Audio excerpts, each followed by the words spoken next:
let's talk about your the recent issue we had with a law client where they got Yeah, phished. sure.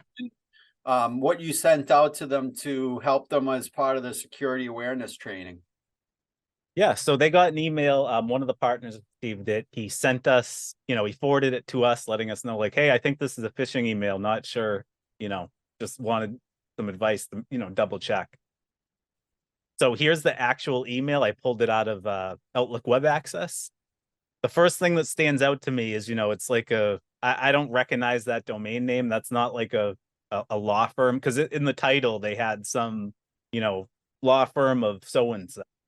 But it had nothing to do with the domain they're sending the email from. But the big thing here to look out for is you don't often get email from. It's kind of like a helpful tip to like jog someone's memory, letting them know like, hey, this isn't an email we typically receive.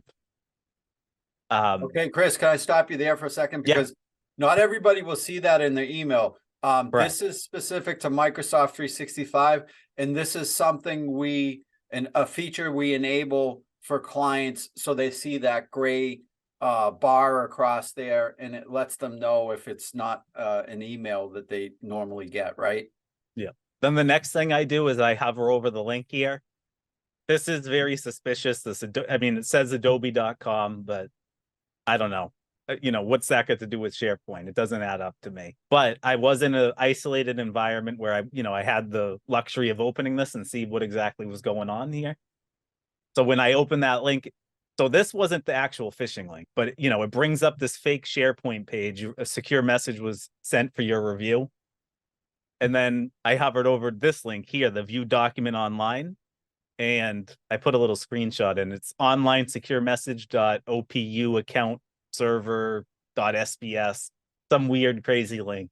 But this was the link. When you open that, it has some kind of credential harvesting technique because it brings up a fake Microsoft 365 sign-in page. If I don't look at the addresses and things like that, if I just look at the images on the page, Yeah, that looks pretty legit to me. yeah, So I just want to take a step back and mention the piece about hovering over the hyperlink. This has been a known way to check for malicious stuff for a few years now. People don't often do it, but rather than just click on the link, if you hover over the link, you'll see an address. And basically, you can make heads or tails of things. If that address looks weird and it doesn't match up with everything else in the email, don't click it, right? right. It's a real looking Microsoft page. And I don't know, as years go by here, you're starting to see more and more fake login pages like to LinkedIn, Facebook, all social media sites that look completely legitimate.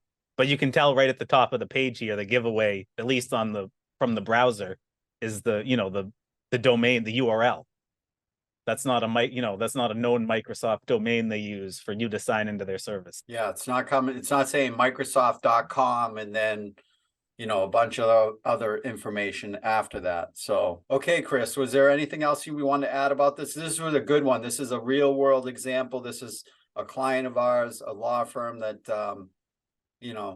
gets a lot of phishing emails, and we have, put a few things in place, but like we tell them, nothing is 100% foolproof.